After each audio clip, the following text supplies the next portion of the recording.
We start the Noah's flood story with Genesis 5, right? Or Genesis 6, verse 5.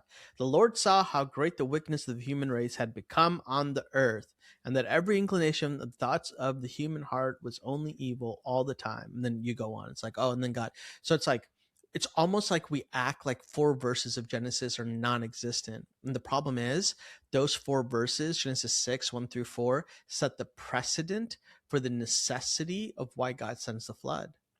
And it almost feels like we're robbing ourselves of coherence. Once again, like the story, the coherence, you know? And even in Vacation Bible School, I remember like people all ask, like, why? Why did God do this? This is unfair. This feels like an Right. overreaction, right? Like this, and it's like, well, if you understood what's actually happening in Genesis 6, 1 through 4, you actually see the pattern that's taking place. And so once again, you've got this concept of the sons of God, and in order to rationalize this, there have been a lot of theories out there. One is the Sethite view, which is a human ruler's view of the sons of God being human rulers. The challenge I have with that is I now need to see elsewhere where the sons of God, that phrase is used of human rulers, and you kind of don't find that, right? The closest you could potentially get is Psalm 82 if you try to take a human ruler's view for Psalm 82. But the problem is Elohim is not used. The Hebrew word Elohim is not used to refer to any Jewish rulers who were over the nations of the world. that is again a problem. Second, and then the other big problem is, why would human rulers have the consequence of humans to die?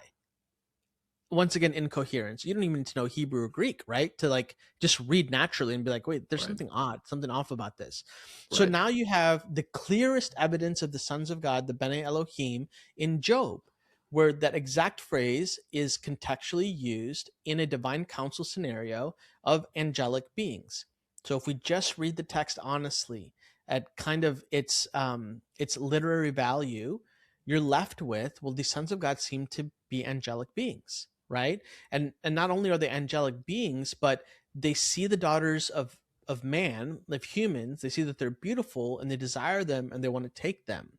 And this is another kind of pattern that happens in kind of the 3 rebellions, Genesis 3, 6, and 11. And the pattern is to see something, see that it's beautiful, to desire that thing, and then from that desire to take that thing for yourself.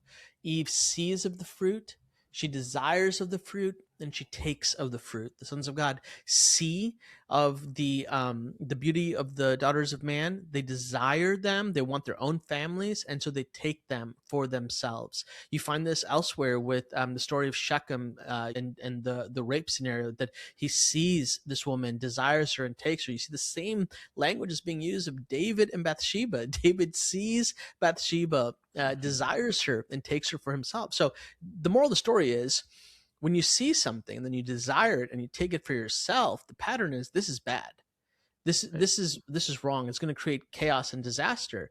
And so the same thing is happening here. The sons of God, they see these daughters of man and they take them, and the result of this unholy union are these enigmatic figures called the Nephilim. The Nephilim are these like giant figures, right? These ancient men of old of renown, and when you kind of trace their story, they go from the Nephilim to the Rephaim to the Anakim, and these are kind of giant kings and these clans that happen, and basically create all kinds of chaos. Now, instantly, people are going to be like, well, Joel, that makes no sense. How can angels procreate with human women and produce children? Don't you know what Jesus said about the angels? But what did Jesus say about the angels?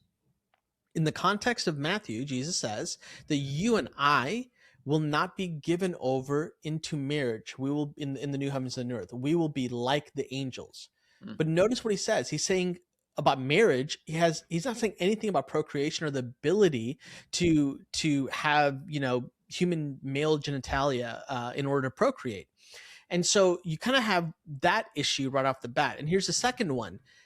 Whenever angelic figures are presented in the Old Testament, we just talked about Sodom and Gomorrah and the 2 angelic beings that came alongside of God, they're recognized as men. They're seen as men, the 2 men that came, right? So now you've got gender associated with them. Now here's where I just have to be honest. I don't know. I don't have the like nail on the head. Like, this is exactly why we can know this. Here's what I do know: that the text lays out in front of us these two things, an unholy union, and however that unholy union takes place, whether it is literal and physiological or there's some kind of evil spiritual reality. Think about how many empty wombs in the Old Testament bear children. So is there a counterfeit to that same idea that's happening with the dark powers? I kind of don't know. I don't think the point is for us to know, like, the how it happened. The point is for us to know it did happen, and the Nephilim come out of it, and evil spreads throughout the world like wildfire, so much so that God grieves what takes place, and he causes the flood to come. And the other thing too is, now with the Nephilim and this kind of story, it helps us make sense of how in the world do you have so many stories across various civilizations, from Gilgamesh to the Greek myths of Hercules and Odysseus and Achilles. Like, where did this idea of these half-breed semi-divine god, like, where did that come from? And Yeah. kind of my view has always been like, the best narrative is the biblical narrative. There's a reason why Marvel is a multi-billion-dollar industry. Like, even to the point where the movie The Eternals, they're ripping off ancient Mesopotamian myth. They're not even like hiding it. They're using the exact same language of Tiamat, the Leviathan sea monster. Like, it's like, wait a minute. It's like, oh, the most compelling story is the biblical story. And if you're the dark powers, what are you going to do?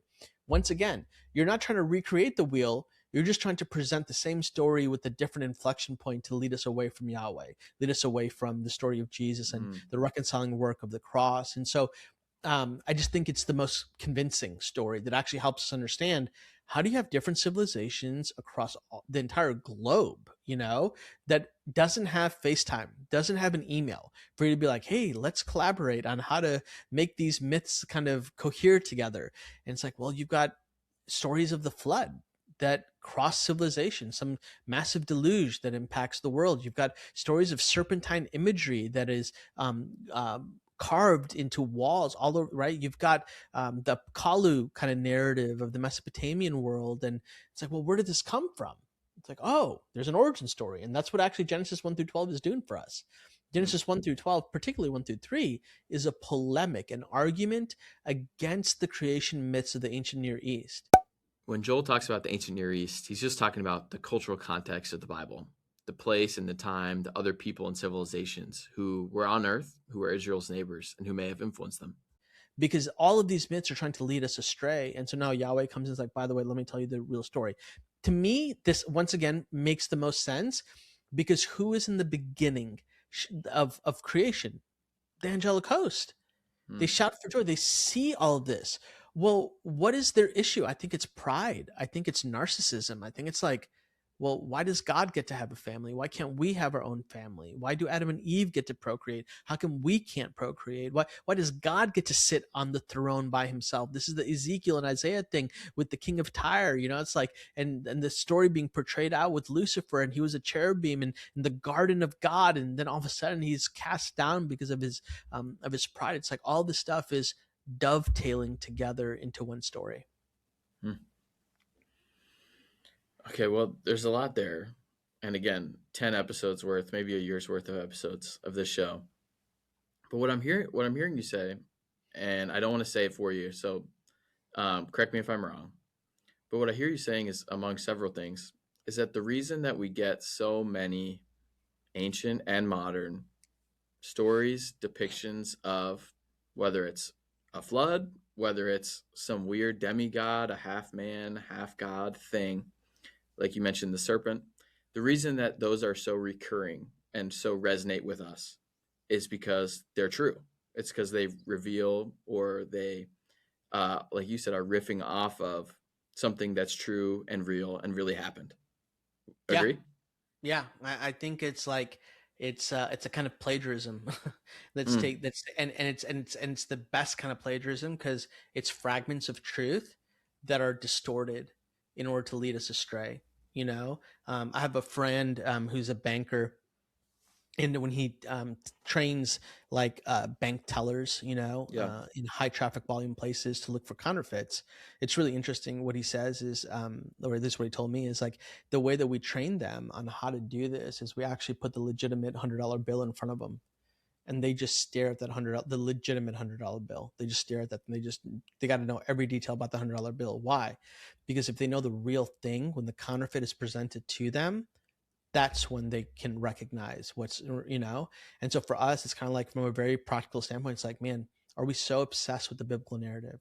Are we so obsessed with Jesus and the story of Christ and his victory? Are we so obsessed with the true story that when the counterfeit story is presented to us, we can be like, oh, this is where y'all went sideways, Mm. right? This is where, like, oh, plural Elohim on the same level as Yahweh, like Mormon theology, like, nah, that doesn't work, because Yahweh is the uncreated creator. Mike, you say it this way, that Yahweh is Elohim in that categorical term, but there's no Elohim that could ever be Yahweh. Yahweh is species unique. He is uncreated.